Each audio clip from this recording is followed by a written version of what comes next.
നമ്മുടെ കല്യാണം കഴിഞ്ഞത് നിങ്ങൾക്ക് ഓർമ്മ വരുന്നുണ്ടോ ഏട്ടാ? അതുകൊണ്ടാണ് നിങ്ങൾ ഇത്രയൊക്കെ അടുക്കുന്നത്. കഴിഞ്ഞതല്ല എനിക്ക് ഓർമ്മ വന്നു. നമ്മുടെ കല്യാണം കഴിഞ്ഞതാണെന്നൊരു വാക്ക് പറയട്ടെ. ഈ ലോകം തന്നെ കീഴടക്കിയ സന്തോഷം ഉണ്ടായിരിക്കും എനിക്ക്. ഒരു കാര്യം കൂടെ പറയട്ടെ? പറയട്ടാ, അത് കേൾക്കാൻ വേണ്ടി ഞാൻ കാത്തിരിക്കുന്നത്. തന്നെ പോലൊരു നല്ല പെൺകുട്ടിയെ വികാസിനെ പോലെ നല്ലൊരു പയ്യനെ കല്യാണം കഴിച്ചു കൊടുക്കാൻ പറ്റുന്നതില് എന്റെ കുടുംബം ഒരുപാട് സന്തോഷിക്കുന്നുണ്ട് അവനി.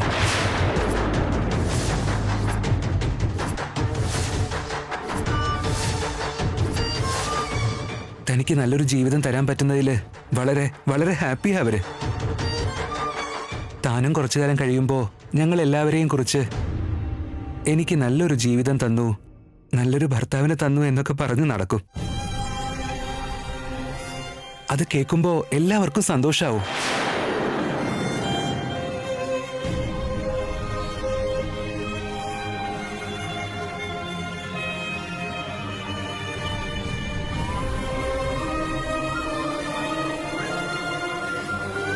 അവനി,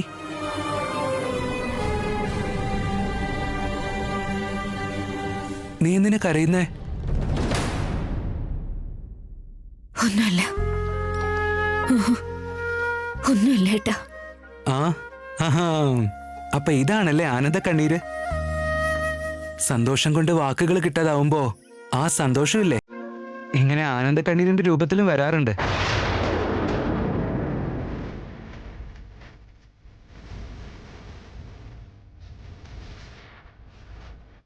നിങ്ങൾ എന്നെ മനഃപൂർവ്വം വിഷമിപ്പിക്കുന്നതൊന്നുമല്ല. നിങ്ങൾ എന്റെ മനസ്സിനെ മനഃപൂർവ്വം മുറിപ്പെടുത്തുന്നതുമല്ല. കഴിഞ്ഞതെല്ലാം മറന്നു പോയതുകൊണ്ട് എന്നോട് ഇങ്ങനെ പെരുമാറുന്നത്. പക്ഷെ നിങ്ങളുടെ വാക്കുകൾ എന്റെ കഴുത്തിൽ കത്തിവെച്ചതുപോലെയുണ്ട്. എന്റെ ദുഃഖമാണ് നിങ്ങൾ സന്തോഷം എന്ന് കരുതുന്നത്. എന്റെ തലവരങ്ങനെയായിപ്പോയി. നീ ചിലപ്പോ നിർത്താതെ സംസാരിക്കും, ചിലപ്പോഴാണെങ്കിൽ ഒരു മിണ്ടാ പൂച്ചയെ പോലെ നിന്ന് കളയും. എന്താ അങ്ങനെ? ഞാൻ അങ്ങനെയായിട്ടാ.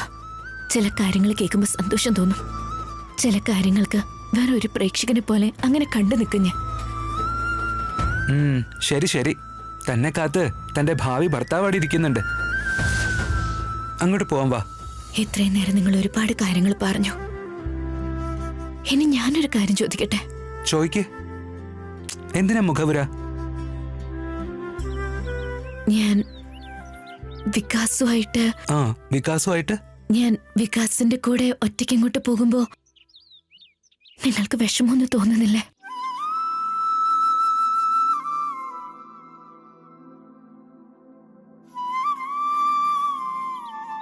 പറ, ഈ കാര്യത്തിൽ നിങ്ങളുടെ മനസ്സിലുള്ള ചിന്ത എന്താണെന്ന് പറയൂ. നിങ്ങൾക്ക് എന്താ തോന്നുന്നേ? പറയട്ടാ.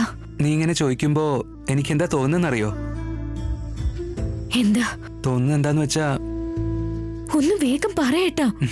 ഭാവി ഭർത്താവിന്റെ കൂടെ ഹാപ്പിയായി സന്തോഷമായിട്ട് പോകുമെന്നാ തോന്നുന്നത്.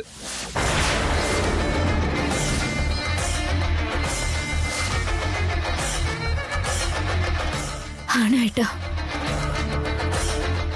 വേറെ ഒന്നും തോന്നുന്നില്ലേ? മറ്റൊന്നും ഓർമ്മ വരുന്നില്ലേ?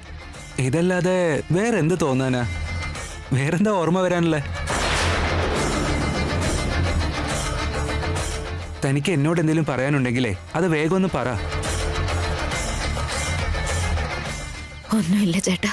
വികാസിന്റെ കൂടെ ഹാപ്പി ആയിട്ട് പോയി വാ.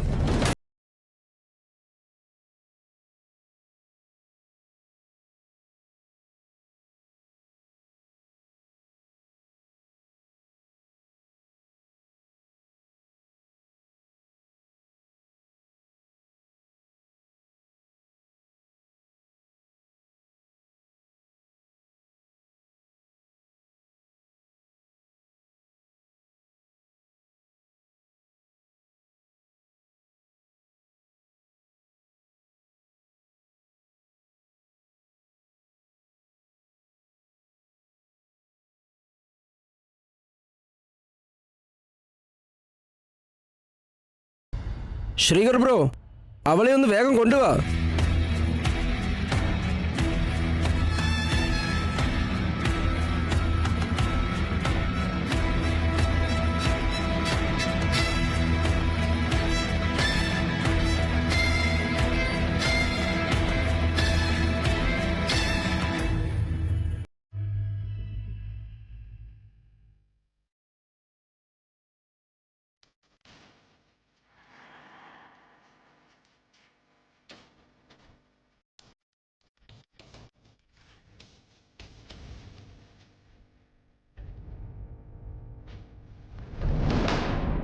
അവണി നമുക്ക് ഇറങ്ങിയാലോ? അവന് നിന്റെ കൂടെ വരാൻ ഇത്ര സുന്ദരിയായിട്ട് ഒരുങ്ങി വന്നപ്പോ ഇറങ്ങിയാലോ എന്നൊക്കെ ചോദിക്കേണ്ട കാര്യമുണ്ടോ വികാസ്? അതെ അതെ, കല്യാണത്തിന് മുമ്പേ അവള് നിന്നെ ഭർത്താവായി കാണാൻ ആരംഭിച്ചിട്ടുണ്ട്. അതുകൊണ്ടാ നിനക്ക് വേണ്ടിയുള്ള പ്രാർത്ഥന, നിനക്ക് വേണ്ടി പോയി സുന്ദരിയായിട്ട് ഒരുങ്ങി വരാ. ഒന്നും രണ്ടും ഒന്നുമല്ല, അങ്ങനെ ഒരുപാട് ചെയ്യുന്നുണ്ട്. വികാസിനെ പോലുള്ള ഒരാളുടെ നല്ല ലക്ഷണങ്ങളും സ്വഭാവ വിശേഷങ്ങളും ഉള്ള ഒരാളുടെ ഭാര്യയാവാൻ സാധിച്ചത് സത്യത്തിൽ ആവനിയുടെ ഭാഗ്യാന്നേ പറയണ്ടു. എന്റെ കൂടെ വരാൻ ഇത്ര സുന്ദരിയായിട്ട് ഒരുങ്ങിയതിന് താങ്ക് യു സോ മച്ച്. രണ്ടാളും ഒന്ന് ചേർന്ന് നിന്നേ മക്കളെ. Excuse me.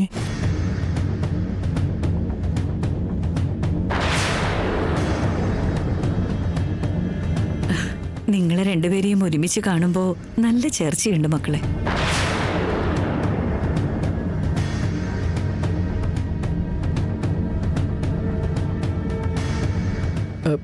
പൃഥ്വിരാജ് ചേട്ടാ, ഒരു ഫോട്ടോ എടുത്തു തരുമോ? എന്നും ഓർത്ത് വെക്കാൻ വേണ്ടി. അത് വേണ്ട.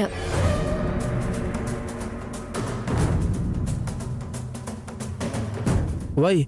എനിക്കിഷ്ടമല്ല. ഫോട്ടോ ഇഷ്ടമല്ലേ അതോ വികാസിന് ഇഷ്ടമല്ലേ? വികാസിന് അവൾക്ക് ഇഷ്ടമല്ലെങ്കിൽ പിന്നെ കല്യാണത്തിന് എങ്ങനെ സമ്മതിക്കാം? എന്തേ പറയുന്നേ? അങ്ങനെയുള്ളപ്പോ വികാസിന്റെ കൂടെ നിന്ന് ഫോട്ടോ എടുക്കാൻ അവക്ക് എന്താ പ്രശ്നം?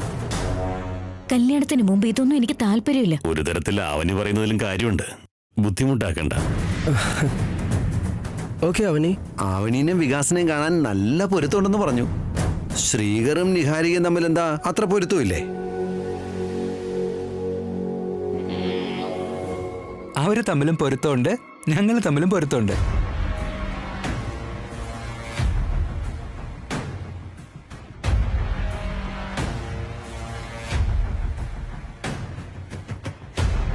കാണാൻ നല്ല പൊരുത്തമുണ്ട്. പക്ഷെ ഇടയ്ക്ക് വല്ല കുരുത്തക്കേടുകൾ ഉണ്ടാക്കാതെ ഇനി ആ കല്യാണം കൂടി അങ്ങ് നടന്നു കിട്ടിയാ മതി. എന്തിനെങ്ങനെ അപശകുനം പറയുന്നേ? ഇരുന്നിട്ട് കാല് നീട്ടണമെന്നല്ലേ, അതുകൊണ്ട് പറഞ്ഞതാച്ചാ. രണ്ടുപേരുടെയും കല്യാണം യാതൊരുവിധ തടസ്സങ്ങളില്ലാതെ തന്നെ നടന്നിരിക്കും. ഞാൻ നടത്തിക്കൊടുക്കും. ഇറങ്ങിയാലോ? ഞാനും നിങ്ങളുടെ കൂടെ പുറത്തേക്ക് വരാം. വാ, നടക്കാവണി. നടക്ക്.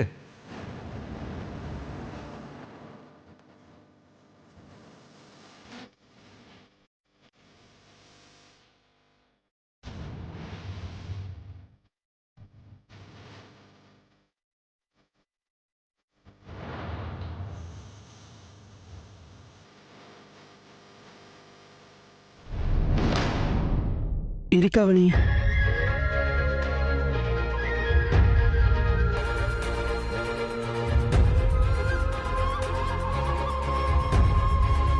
ശ്രദ്ധിച്ചു പോയിട്ട് വരണേ. പോകുന്ന കാര്യങ്ങൾ കംപ്ലീറ്റ് ചെയ്തിട്ട് വാ.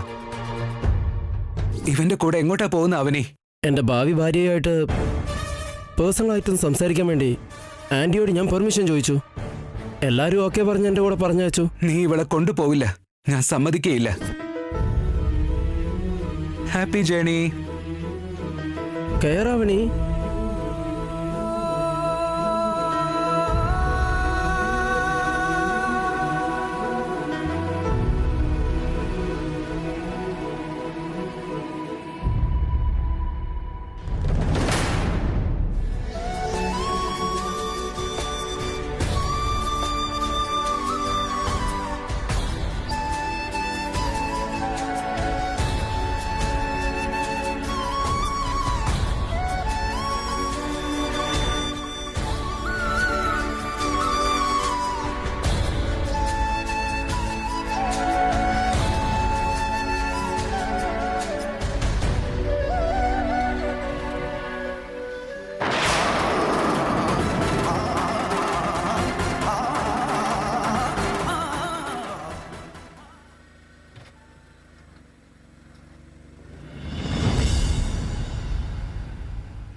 നിഹാരിക, ചെറിയൊരു സംശയം. ചോദിക്കേ. വികാസിന്റെ മനസ്സെങ്ങാൻ ഇനി അവള് മാറ്റുവോ? വിക്കി ഒരു ഗജപോക്കരിയാണെന്ന് നിങ്ങൾക്കറിയാലോ. ആവനിയെ കല്യാണം കഴിക്കാതെ അവൻ അടങ്ങില്ല.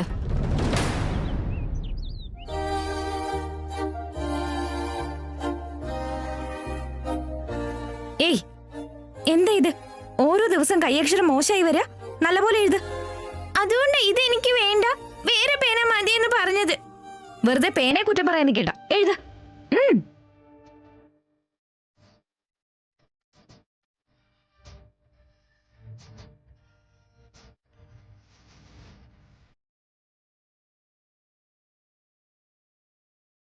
എഴുതാൻ.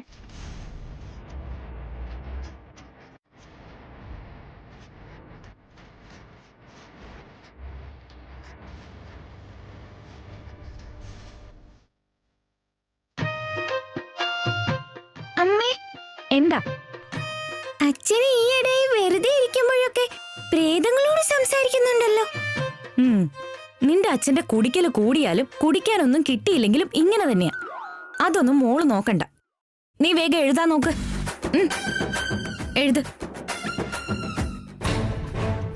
സംശയങ്ങളൊക്കെ ഇങ്ങനെ തല വെച്ച് കഴിഞ്ഞാ തല പൊട്ടിത്തെറിച്ച് പോവെന്നാ തോന്നേ. സുജാതയോട് ചോദിച്ച് പെട്ടെന്ന് ഇതൊക്കെ ഒന്ന് ക്ലിയർ ചെയ്യണം.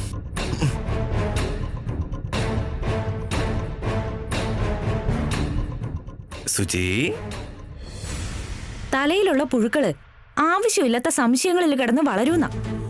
അതെ സുജി, തല പൊട്ടിത്തെറിക്കുന്നുണ്ട് എനിക്ക്. എന്റെ സംശയങ്ങൾക്കുള്ള മറുപടി കിട്ടാതെ എനിക്ക് ഉറക്കമേ വരാൻ പോകുന്നില്ല. മോളെ കൊണ്ട് ഞാൻ ഹോംവർക്ക് ചെയ്യിക്കാം. നിങ്ങൾക്ക് കാണാൻ പറ്റുന്നില്ലേ? വെറുതെ ശല്യം ചെയ്യല്ലേ. അവനിയുടെ കഥ എന്താന്ന് ആലോചിക്കുമ്പോ കുടിച്ച കള്ള് പോലും എനിക്ക് തലയ്ക്ക് പിടിക്കുന്നില്ല. ഇത്രയും വലിയ ടോർച്ചറിങ് എനിക്ക് ഇതുവരെ ഉണ്ടായിട്ടേ ഇല്ല. പാവം. അച്ഛനെ കണ്ടിട്ട് പാവം തോന്നുന്നു. അച്ഛന്റെ ഡൗട്ടൊക്കെ തീർത്ത് കൊടുക്കാമേ. ഇപ്പൊ എന്താ നിങ്ങളുടെ പ്രശ്നം? ചില ചോദ്യങ്ങൾ ഞാൻ ടകടകാന്ന് ചോദിക്കാം. നീ എനിക്ക് പടപടാന്ന് ഉത്തരം തരണം കേട്ടോ. ചോദിക്ക്. നീ എഴുതിക്കോ.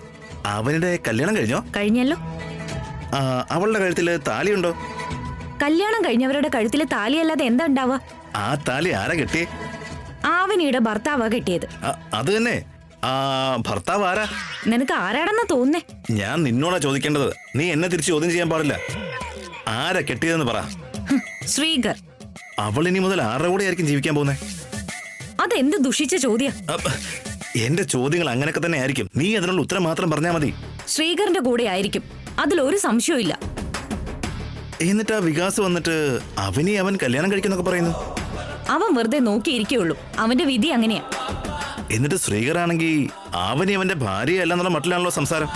അത് ശ്രീകറിന്റെ ആവശ്യം. താലി കെട്ടിയാൽ എന്റെ ഭാര്യയല്ല എന്ന രീതിയിൽ എങ്ങനെ സംസാരിക്കാനാ? അവൻ അങ്ങനെയൊക്കെ സംസാരിക്കും. എന്റെ ഭഗവാനെ, എന്റെ തലയ്ക്ക് ഭ്രാന്ത് പിടിക്കുന്നുണ്ട്. എനിക്ക് ഡിപ്രഷൻ താങ്ങാൻ പറ്റുന്നില്ല. അയ്യോ പറ്റുന്നില്ലേ, അയ്യോ പറ്റുന്നില്ല.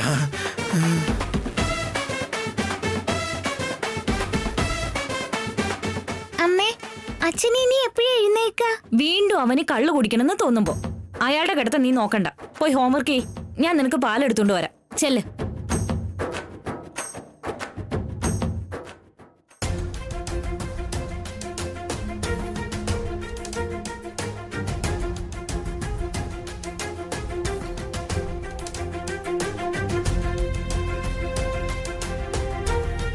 അവനി, പറഞ്ഞോളൂ. കല്യാണത്തിന് മുമ്പ് ഇങ്ങനെ ഒരു യാത്ര എനിക്ക് ഒരുപാട് സന്തോഷമായി. നിന്റെ ഫീലിംഗ് എന്താ? ആരൊക്കെ ഒരുമിച്ച് എത്ര ദൂരം യാത്ര ചെയ്യുന്നു തീരുമാനിക്കാൻ നമ്മളൊക്കെ ആരാ? എല്ലാം ആ ഭഗവാന്റെ കയ്യിലുള്ളത്. യാത്ര എങ്ങനെയുണ്ടെന്ന് ചോദിച്ചാ നീ ഇതെന്തിനാ ഇങ്ങനെ വേദാന്തം പറഞ്ഞുകൊണ്ടിരിക്കുന്നേ? പറയാൻ നിനക്കെന്തെങ്കിലും ബുദ്ധിമുട്ടുണ്ടോ? ഞാനെന്തായാലും സന്തോഷം കൊണ്ട് മതി മറന്ന് നിൽക്കുക.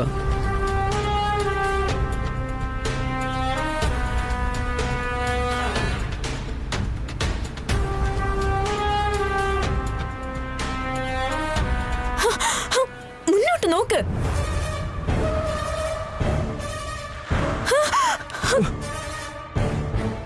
ആരെത്ര ദൂരം ഒരുമിച്ച് യാത്ര ചെയ്യുന്നു പറയാൻ പറ്റില്ലെന്ന് പറഞ്ഞില്ലേ? മുന്നോട്ട് നോക്കി ശ്രദ്ധിച്ച് ഡ്രൈവ് ചെയ്യ. നിങ്ങൾ ചെയ്യുന്ന തെറ്റിന് മറ്റൊരാൾ ബലിയാടാവരുതല്ലോ. എനിക്കിനി ഒരുപാട് കാലം ജീവിക്കാൻ ആഗ്രഹമുണ്ട്.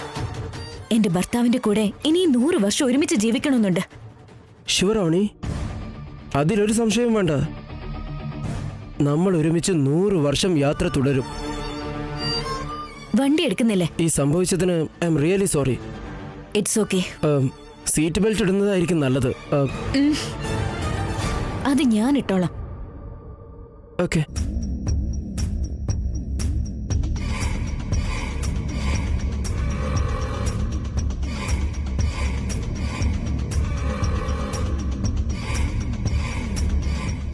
ഓൾറെഡി കല്യാണം കഴിഞ്ഞവളെ വീണ്ടും എങ്ങനെ കല്യാണം കഴിക്കുക? നിനക്ക് സത്യം അറിയണമെങ്കിൽ അവനിയുടെ കഴുത്തില് താലിയുണ്ടോ ഇല്ലയോ നോക്ക്. അപ്പൊ അവളുടെ കല്യാണം കഴിഞ്ഞിട്ടില്ലെന്നാണോ? ഇല്ല. ആ നരസിംഹം പറഞ്ഞത് എന്റെ തലയിൽ ഓടിക്കൊണ്ടിരിക്കുക. താലിയെക്കുറിച്ച് ചോദിച്ചപ്പോ അവനിയുടെ കല്യാണം കഴിയാതെ താലി എങ്ങനെ ഉണ്ടാവാനാന്ന് നിഹാരിക പറഞ്ഞു. അങ്ങനെ കണ്ടവരൊക്കെ പറഞ്ഞാ പോരാ, അവനിയുടെ കഴുത്തിൽ താലി ഉണ്ടോ ഇല്ലേ എന്ന് എനിക്ക് നേരിട്ടറിയണം. നല്ല സമയം നോക്കി അത് കണ്ടെത്തണം.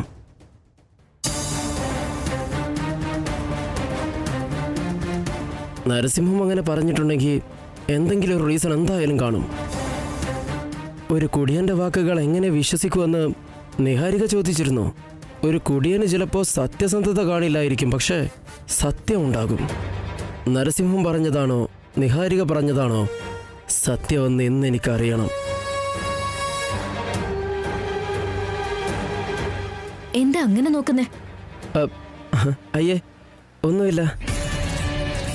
ഇത്ര സുന്ദരിയായ ഒരു പെൺകുട്ടി എൻ്റെ ഭാര്യയായി വരാൻ പോകുന്നതിൻ്റെ സന്തോഷം കൊണ്ട് നോക്കിയതാ. ഒന്ന് പറഞ്ഞ് രണ്ടിന് ഒരു പെണ്ണിനെ നോക്കി ഇങ്ങനെ കമന്റ് ചെയ്യുന്നത് നല്ലതല്ല. അത് കമന്റ്സ് അല്ല അവണി, കോംപ്ലിമെന്റ്സ്. അല്ല, ഞാനതിന് മറ്റുള്ള പെൺകുട്ടികളെ കുറിച്ച് പറഞ്ഞില്ലല്ലോ. ഞാൻ കെട്ടാൻ പോകുന്ന പെണ്ണിനെ കുറിച്ചല്ലേ. കൂടാതെ നമ്മുടെ കല്യാണ മുഹൂർത്തം വരെ കുറിച്ചു കഴിഞ്ഞു. I am eagerly waiting for next month 6th. നമുക്കിനി ഒരുപാട് സഞ്ചരിക്കാനുണ്ട്. 100 വർഷം എന്ന് പറയുമ്പോൾ ഒരുപാടുണ്ടല്ലോ. ഞാൻ പറഞ്ഞത് ഗ്രാമത്തിലേക്ക് പോകുന്നതാ. നിന്റെ കൂടെ എത്ര ദൂരം വേണമെങ്കിലും നിമിഷ നേരം മതി എനിക്ക്. ഒന്ന് മിണ്ടാതങ്ങ് എത്തിച്ചാ മതി. തന്റെ മൂടത്ര ശരിയല്ലെന്ന് തോന്നുന്നു. ശല്യം ചെയ്യുന്നില്ല. ഒരുപാട് വിശ്വാസത്തോടെ ഇറങ്ങിയതാ ഞാൻ. എന്റെ താലി എനിക്ക് തിരിച്ചു തരണേ ഭഗവാനെ.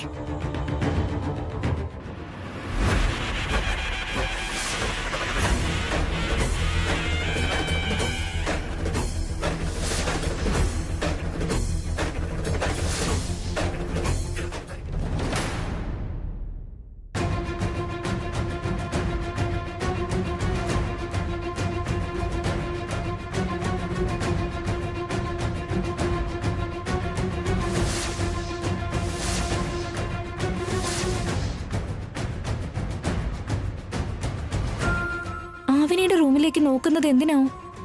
ആവനിയുടെ റൂമിലേക്ക് പോകാനുള്ള പരിപാടിയാണോ? ഇനി കഴിഞ്ഞ കാര്യങ്ങൾ അങ്ങനെ ഓർമ്മ വന്നു കാണോ?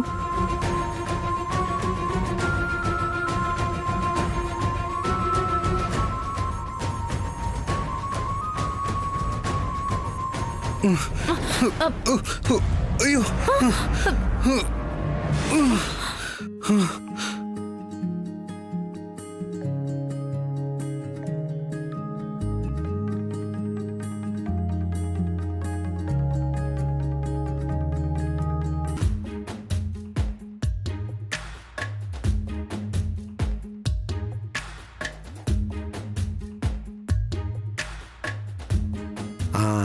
അളിയൻ പഴയ കാര്യങ്ങളൊക്കെ മറന്നെങ്കിലും ഇങ്ങനെ റൊമാൻറ്റിക് ആകുന്ന കാര്യത്തിൽ ഒരു വിട്ടുവീഴ്ചയില്ല. നിഹാരിക, നിഹാരിക, ഏയ് നിഹാരിക, എന്റെ അമ്മോ, രണ്ടാളും മറ്റേതോ ലോകത്ത് വിഹരിക്കുകയാണല്ലോ. കാവ്യ വന്നേ. കാണിച്ചു കൂട്ടിയതൊക്കെ മതി. രണ്ടാളും എഴുന്നേക്കാൻ നോക്ക്. രണ്ടാളും കൂടെ കല്യാണം കഴിക്കാൻ പോകാന്നും വെച്ച് പട്ടാപ്പകലി റൊമാൻറ്റിക് സീൻ കാണിക്കേണ്ട വല്ല കാര്യമുണ്ടോ? മനഃപൂർവ്വം അല്ലല്ലോ. നിഹാരിക എന്നെ വലിച്ചപ്പോ എന്തിനാ നീ എന്നെ വലിച്ചേ? നിങ്ങള് ആവനിയുടെ റൂമിലേക്ക് എന്തിനാ പോകുന്നേ? ആ അതോ, അത് പിന്നെ ആവണിയുടെ റൂമിൽ പോകുന്നതേ അളിയന് നല്ല ശീലമുള്ള പണിയല്ലേ.